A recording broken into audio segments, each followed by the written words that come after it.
Semoga jadi anggota DPRD yang terus menjadi inspirasi warganya. Kita akan lihat keseharian beliau di YouTube channelnya, yaitu Ipan Wirata Channel. Jadi jangan lupa ya, jangan lupa nonton, kemudian jangan lupa subscribe dan jangan lupa like, dan terus ikuti kegiatan beliau yang sangat mudah. Jangan lupa tonton channel beliau, Ipan Wirata Channel.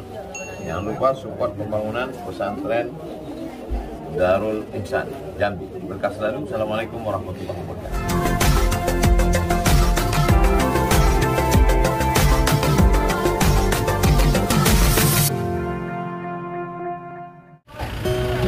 Assalamualaikum. Sampai juga kita ke pimpinan Golkar Desa Sarangburung. Ya. Udah siap dipasang ya, Kak?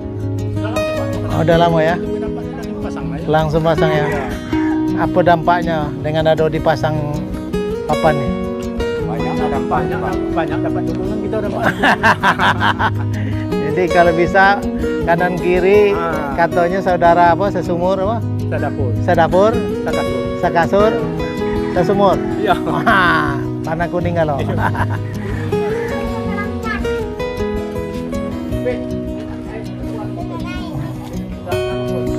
Ini apa nih, pinang ya? Pinang, Pak. Siapa punya? Hah? Banyak bang pinang? Hah? Beli. Kita enggak punya apa enggak? Budidaya pinang enggak? Cuman kita beli di mana nih? Keliling ya? Orang keliling sini atau abang nunggu be? Kita apalah ya, pengumpul ya, petani pengumpul ya. Itu seminggu tuh berapa banyak dapat? Hah? 30 kilo. Biasanya kenapa tuh kok malah menurun? Hah? Pinang kan turun harganya sekarang. Turun itu karena produksinya banyak tapi harganya turun. Nah, ya betul. Jadi kita di saat turun tuh kita tidak terlalu banyak bisa beli gitu. Nah, betul. Orang nggak mau jual lagi. Oh, orang tidak mau jual ya? Kan menunggu naik lagi kan. Oh, nunggu disimpan. Nanti pas posisi harga naik baru Baru kayak gitu. dalam seminggu tuh berapa kilo mutar? Kalau sekarang sepi Pak, baru 30 kilo. Kalau dulu sampai 50 kilo. Sampai 50 kilo ya? Kalau 50 kilo tuh berapa pendapatan? Kali 2000 Pak. Kali 2000 berarti sejuta 100.000. 100.000 per hari dah. Iya. Oh iya. Ya kita doakan harganya naik ya, Kak. Amin. Produksinya banyak ya. Ya. Oke. Izin saya kata. Ini ayah nih. Hah? Ayah. Oh ayah. Allah. Oh. Iya. Allahumma sholli ala sayyidina Muhammad. Ya. Oke. Masalah saya kan membantu hibah untuk masjid dak. Masjid Sarangburung atau masjid? Hah? Yang besar ya? Itu 50 juta kemarin tuh. Nah, gimana kira masjid itu lah, bagaimana perkembangan? Sedang bangun ya? Ya. Penimbunan Duit yang kemarin itu dijadikan untuk penimbunan bro. Ya, alhamdulillah kalau terima lah ya. Pengurus Golkar, baik DPD maupun PPK, pimpinan kecamatan. Tujuan kita itu dalam rangka pertama mensolidkan, mengompakkan, dan juga kita ada kekuatan untuk bisa apakah nanti jadi bupati, apakahnya menjadi anggota DPR. Jadi yang masukan-masukan seperti Bapak tadi kan di jalur politik lah bisa nampung ya kan.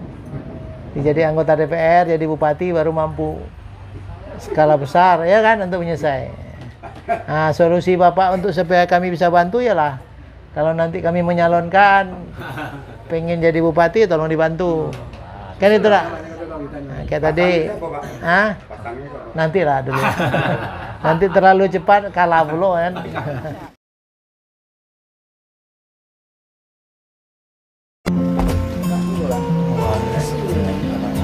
Banyak duit. Nah, hari panas cuacanya makanya sesuai.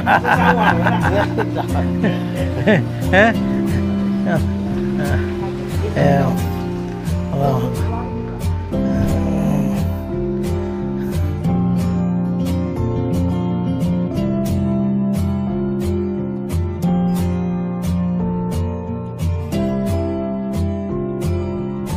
Kepala Desa Sarangburung. ini memang kolega saya.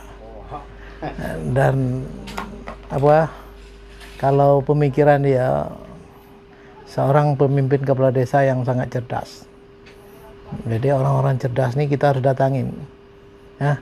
Dapat cari ilmunya. Nambah ilmu. Oh. Nah, kalau memang enggak percaya tanya sama beliau. Jadi tuh tadi saya melapor ya. Saya akan melakukan safari kader pimpinan Golkar sedesa Kabupaten Muaro Jambi. Jadi nonton yang di Keremang. wah.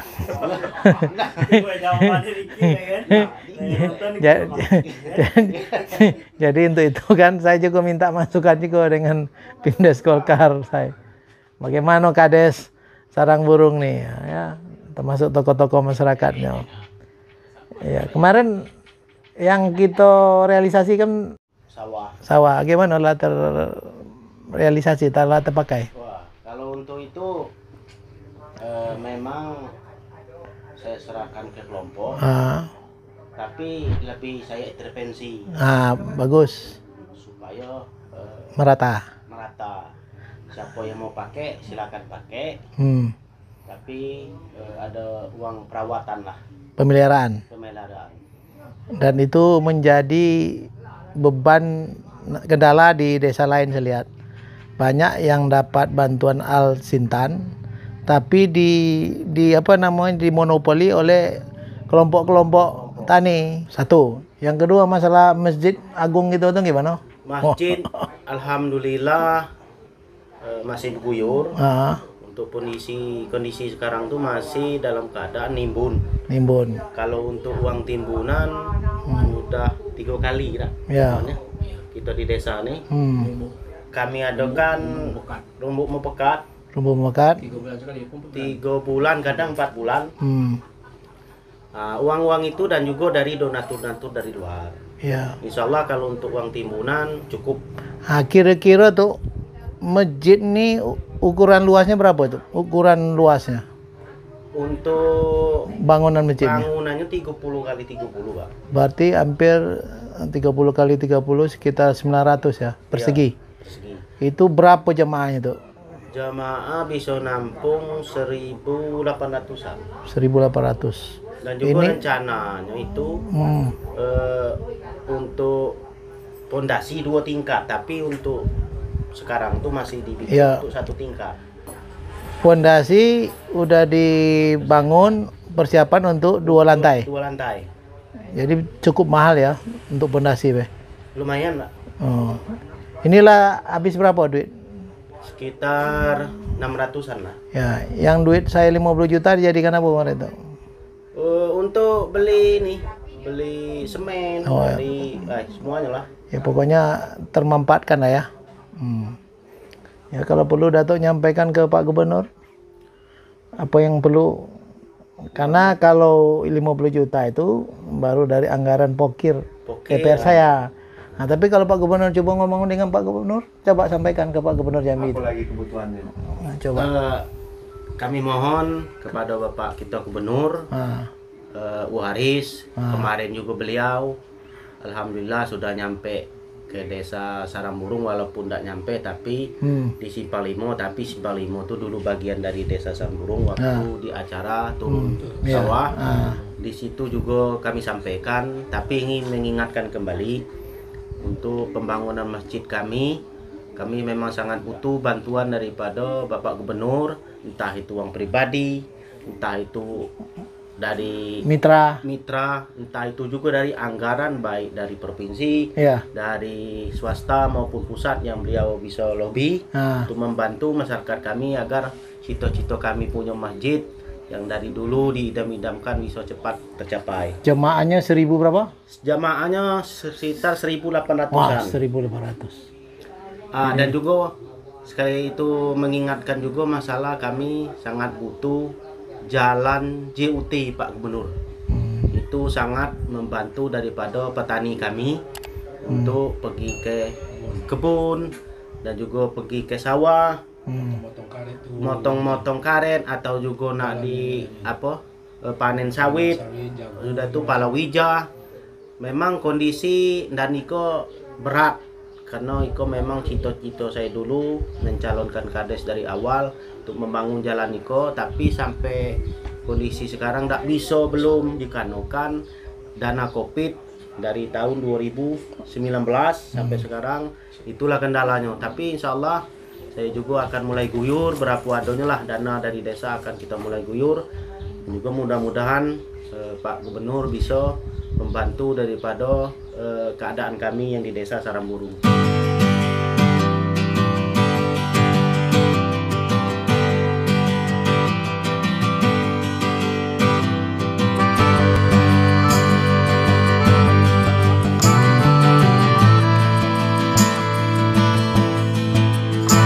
Untuk mungkin seorang Datuk Kepala Desa, ya, selaku pimpinan desa, 10 program pokok PKK ini apa yang menjadi prioritas selama Datuk pimpin? Kalau secara pembangunan infrastruktur, tadi pembangunan masjid, yang juga kemarin UMKM kerjasama dengan apa nama perusahaan, saya rasa sudah pernah mulai, kita iya. bicarakan sebelumnya. Saya juga sedikit menarik adanya 10 program pokok PKK ini betul-betul berkontribusi Datuk terhadap pembangunan desa. Yang jelas Pak, kalau memang ibu-ibu ini bergerak, insya Allah banyak bermanfaat. Tetapi dikarenakan kendala Covid kemarin, perusahaan yang di tempat kami ini udah banyak ngeluarin karyawan.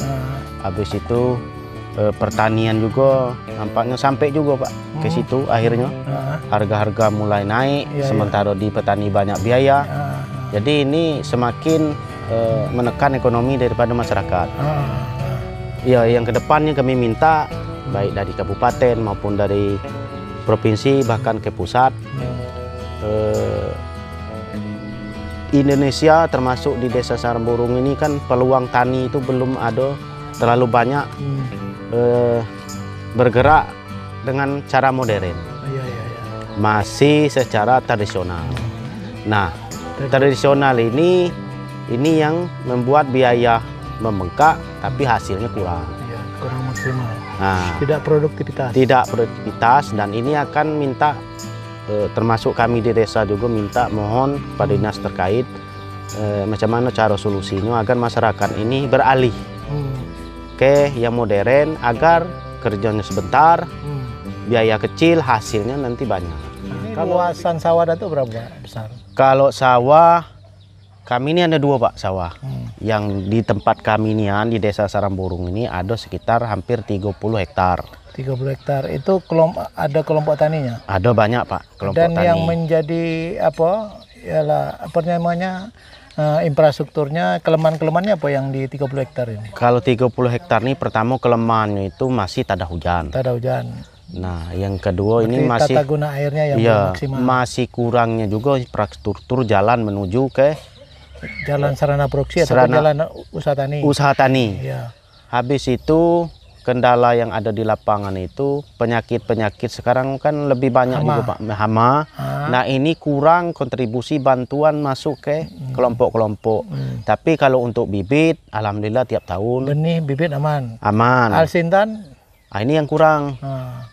Ini jadi kurang. itu salah satu ya. Nah, jadi yang 30 hektar, yang satu lagi berapa? Yang satu lagi di daerah Desa Simpang Limo. Desa 55. Itu hampir 70% yang punya itu warga Desa Saramburu, tapi lokasi di Desa Simpang Limo. Luasannya berapa tuh? Luasannya kalau digabung semua hampir 300-an hektar. 300 hektar. Ya, Kedemangan sedikit, Sembubuk. ya. Yang tadi kebetulan kan walaupun lahannya di tempat desa lain, tapi kan pendapatannya kan masyarakat Datuk yang menikmati. Iya. Artinya pertumbuhan ekonomi kan cukup bagus. Ini apa kendalanya yang 300-an hektar yang ada itu? Sama Pak, sama dengan posisi yang ada di wilayah kami ini, masih tak ada hujan. Ada hujan. Sudah pernah juga dibangun.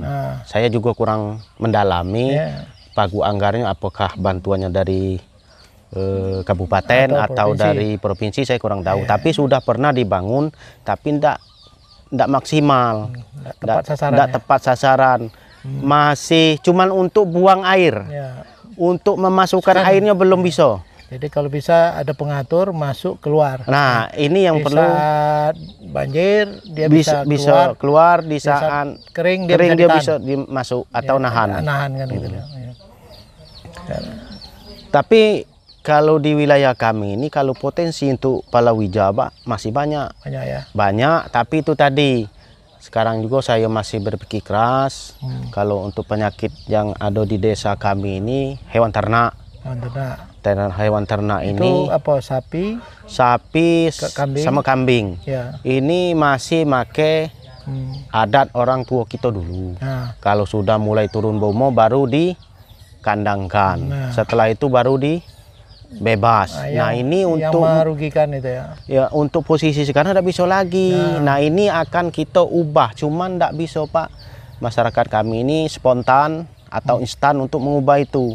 Perlu cara, perlu musyawarah, Regulasi. Ah, Peraturan daerah atau peraturan desa perdesnya atau perbub. Nah, ini untuk supaya sama-sama yang punya ternak masih tetap bisa beternak, Ya. yang bertani juga dia masih bisa bertani dan juga tidak ada lagi terpikir oleh hewan-hewan ternak yang berkeliaran. Ya. Ini ya artinya regulasinya harus diperkuat ya. Regulasi Kalau apa hukum adat hukum adat jalan, Pak. jalan. Hukum adat jalan, tapi itu tadi banyak sekali posisi-posisi hukum adat yang sudah diatur zaman dahulu itu harus segera diubah sesuai dengan Kondisi sekarang. kondisi yang ada pada saat ini. Contoh tadi, Iya. yang hewan ternak. Iya betul. Nah, hewan ternak kalau sudah mulai turun ke sawah baru dikandangkan. Untuk posisi sekarang tidak bisa karena masyarakat banyak juga yang bertani tanpa nengok musim. Iya. Mereka bertanilah terus karena kalau tidak bertani mereka tidak makan. Iya. Artinya musim tanam juga harus diatur ya. Kak? Musim tanam diatur. Tanam turun ke umo, turun bersama. Ah. Nah, itu juga harus di apa ya? Artinya ada pembinaan lah ya. Pembinaan dan juga ini tadi instansi terkait. Ya. Ini harus selalu turun lah. Turun, cek. Nah, mudah-mudahan kalau selalu turun cek, laporkan ke atasan. Nah, ini akan jadi bahan lah mungkin siapapun tadi pemimpin saya kita juga ke depan. di desa apa tadi sama dengan problem yang ada di desa apa Ingat. Penyangola. Nah, itu juga jalan usaha tani yang kemudian dampak jalan usaha tani karena pengusulan itu menjadi beban dari kabupaten ke pemerintah pusat melalui DAK, tapi kadang-kadang kepala desa tidak tahu jalur-jalur begitu. Nah, ini yang harus saya minta di dinas provinsi itu tolonglah memfasilitasi. Karena kita tahu kenapa petani frustasi gara-gara jalan usaha tani. Cuman kalau saya lihat memandangnya sangat efisien, tapi kalau tidak didukung ya Tidak bisa jalan maksimal. Itu. tidak maksimal. Ada lagi satu Pak nih. Ayo siap. Baru beberapa hari ini kami petani keramba khusus desa Sarangburung mungkin di seberang juga berpengaruh nih. Sangat terpengaruh dengan kondisi pakan ikan yang gilo-giloan naiknya Pak. Sementara harga ikan masih tetap naik tapi tidak ada seimbang dengan harga pakan. Nah, ini kalau lama-kelamaan usaha budidaya ikan ini akan gulung tikar. Nah, ini harus semua instansi, stakeholdernya harus sama-sama lah makanya mengatasinya Pak. Untuk solusi pakan ini kan harus mencari solusi-solusi yang tidak mengharapkan 100% dari pelet-pelet itu kan. Nah, itu kan harus yang menjadi ya kalau bisa ada BUMD yang mengintervensi untuk subsidi lah ya. Setelah itu juga ada lagi satu peluang yang belum termanfaatkan soal pembibitan. Setiap hari mungkin tidak kurang dari 600.000 bahkan mungkin lebih dari itu. Bibit-bibit ikan yang masuk di daerah Jaluko ini, sementara ngambilnya tidak ada yang di daerah sini. Ya, dari Padang, dari Palembang. Nah, kenapa kok di daerah Jambi tidak bisa? Nah, ini mungkin suatu pertanyaan bagi yang punya inilah Pak, kewenangan. Ya saya lah ya di peluang-peluang itu potensi itu ada besar. Contoh kita lihat kemarin dengan sungai apa Pijuan itu ya. Ya. Sungai Pijuan itu kan itu salah satu anak sungai. Itu memang sangat potensi kalau dibuat itu pembibitan itu. Karena airnya masih bagus. Dan kedua, gerakan Batanghari Bersih ini yang dilakukan gubernur ini harus didukung oleh seluruh stakeholder. Kenapa? Tingkat kematian ikan itu karena limbah-limbah yang ada dari pabrik. Itu yang menjadi sama PR itu dampaknya ke petani. Saya tadi tertarik tuh dengan program Pak Gubernur yang Batanghari bersih. Kita contoh Pak. Beberapa hari kemarin dikarenakan orang Lebaran. Iya. Otomatis Batanghari itu langsung airnya jernih. Iya. Jernih beberapa hari. Nah, setelah dimulainya hari mulai kerja tanggal 9 Mei kemarin, langsung otomatis Batangharinya jadi kuning semuanya, keruh airnya sampai dengan kondisi sekarang. Berarti ada harapan ya Batanghari bisa bersih kan? Ada harapan, tapi gini Pak, saya sepengetahuan saya ini masyarakat masih juga banyak bergantung dengan usaha-usaha walaupun yang itu ilegal, tapi dengan pendampingan. Pendampingan mungkin dibina lah macam mana untuk mencari penggalian itu memang disesuaikan dengan peraturan daerah kita. Tidak mematikan usahanya, tapi juga melindungi daripada aliran sungai, bahkan air sungainya ke depan. Ya, saya sepakat, makanya saya juga lah ada kriteria atau ada berapa yang menjadi persoalan masalah gerakan rencana aksi gerakan Sungai Batanghari. Kenapa? Latar belakangnya indeks kualitas air Sungai Batanghari sudah dalam kondisi kurang baik di bawah baku mutu air yaitu 48,96. Kita udah lihat Sungai Kampar, sungai lain itu sangat bagus. Nah, jadi itulah untuk menurunkan itu apa penyebabnya? Adanya sampah domestik dengan kontribusi dominan penyebaran. Yang kedua, tingginya COD dan BOD bersumber dari kotoran manusia, sampah domestik. Yang ketiga, aktivitas peti dan tambang lainnya. Yang keempat, limbah perusahaan. Yang kelima, dampak pupuk kimia perkebunan besar yang mengalir melalui anak sungai. Yang keenam, pemampatan sepadan sungai tidak sesuai dengan aturan. Aturan tidak boleh dibangun, ya tak? Nah, makanya longsor pinggiran sungai. Nanti adalah kegiatan program tersebut yang menjadi PR Pak Gubernur dan PR kami selaku DPR harus mengontrol itu. Ya, tapi Datuk Kepala Desa mendukung ya? Mendukung, Pak. Gerakan Sungai Batanghari. Sangat mendukung.